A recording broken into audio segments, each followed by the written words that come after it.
Muling magbabalik ang isa sa mga inaabangang boksingero na talagang exciting sa loob ng ring. Malakas at maliksi, kaya at any given time ay biglang bubulagta ang kalaban. Eksplosibo at maaksyon ang bawat laban, kaya talagang hindi aantukin ang mga nanonood, lalo na kapag ang kanan niya ang tumama abay rekta bulagta at tulog. Lalabanan ni Magnifico ang pambato ng Ecuador na si Brian Mercado.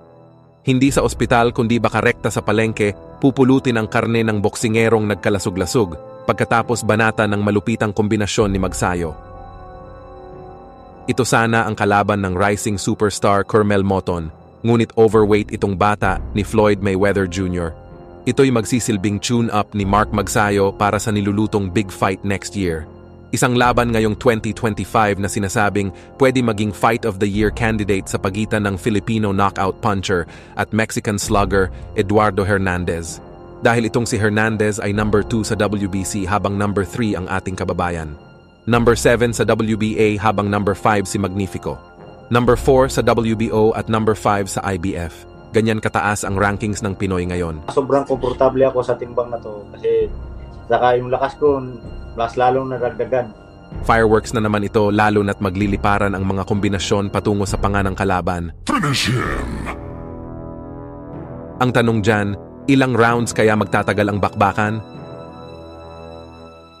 Simula 2021 pa lang, pangalawang sabak ni Magsayo sa US, abay nagpamalas na ng kanyang bangis at husay. Bodybag ang veteranong gatekeeper na si Pablo Cruz sa loob lamang ng 4 na rounds.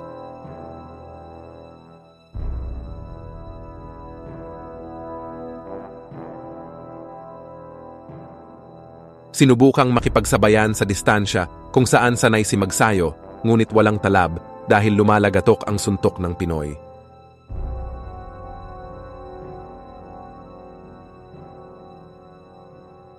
Dahil pandemic at walang crowd sa venue, ay maririnig kung gaano ka-crispy ang mga suntok na tumatama.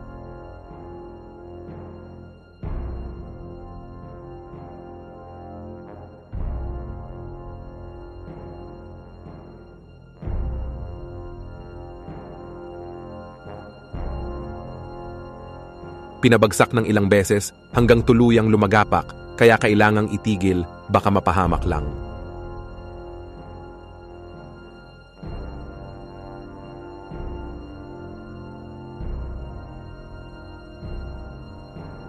Dumating rin ang moment to shine ni Magsayo sa harap ng buong mundo bilang undercard ni Manny Pacquiao. Hinarap niya ang battle-tested at matibay na si Julio Ceja. Umiskor ng flash knockdown first round pa lang, kaya nagka-ideya ang mga tao na magiging exciting na laban to.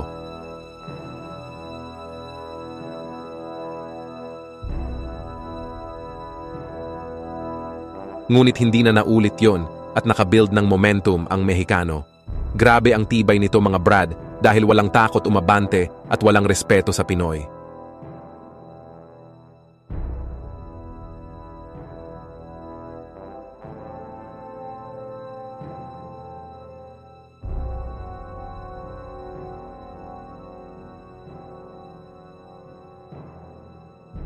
Round after round ay kita na ang kalamangan ni Ceja at panayuko si Magsayo dahil dinukot ng dinukot ang bodega.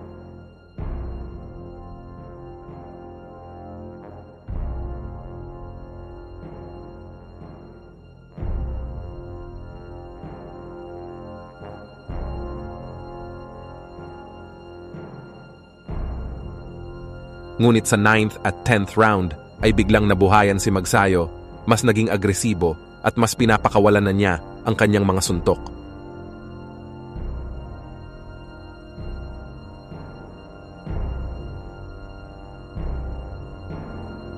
Hanggang may isang kanan ang dumapo sa walang depensang si Ceja, kaya rekta bulagta sa lona.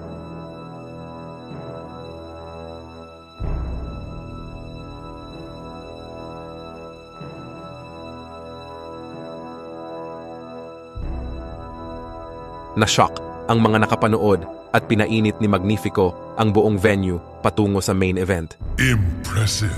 Dahil sunod-sunod ang panalo samahan pa ng malakasang backer, abay given na yan sa isang boksingerong umangat sa rankings. hanggang naging tuluyang mandatory challenger sa nooy champion na si Gary Russell Jr. Aroganteng Kano na tila ba sa pananaw niya ay easy work lang ang Pinoy. Ang hindi niya alam, ito pala ang magdi-dethroned sa kanyang trono. Chess match ang mga unang rounds, pero effective ang agresyon ni Mark.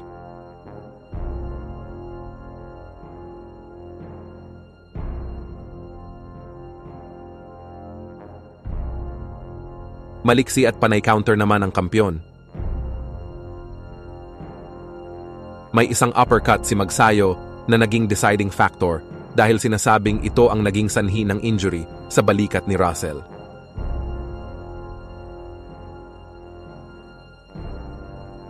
Isang kamay na lang ang ginamit ng Kano hanggang sa dulo ng laban at nakapitalized iyon ni Magsayo. Big day ito para kay Mark dahil natupad ang pangarap niya mula bata pa na maging ganap na world champion. Gaya ng karamihang boksingerong nakikipagsapalaran ay may mga dark days o talo ring pinagdaanan. Bigo sa unang title defense against Ray Vargas sa isang dikit na puntusan kahit pinabagsak ni Magsayo ang challenger.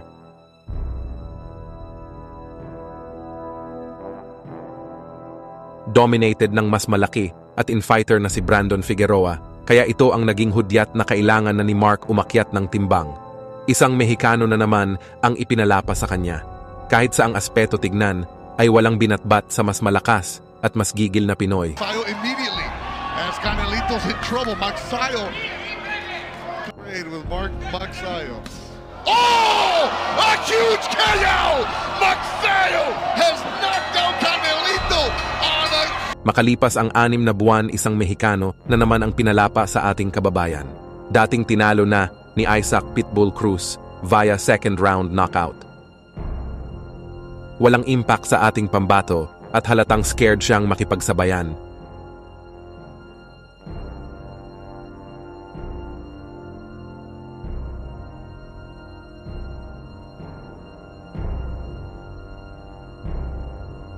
Buong laban ay dominado ng Pinoy habang hindi makatama ang kabila.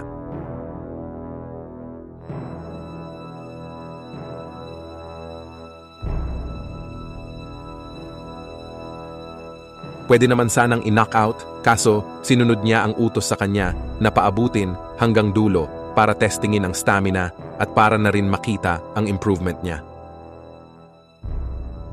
Tila naging Mexicutioner na si Mark Magsayo sa daming Mexicanong itinaob. Ito ang legit na tanong, kaya pa bang maging kampiyon ulit nitong Filipino knockout puncher? O Shaki Foster, Emmanuel Navarrete, Lamont Roach Jr. at Anthony Cacase ay ang mga kampiyon ng super featherweight division ngayon. Kaya abangan ang mga susunod pang laban nitong Pride of Bohol, Magnifico, the Knockout Puncher.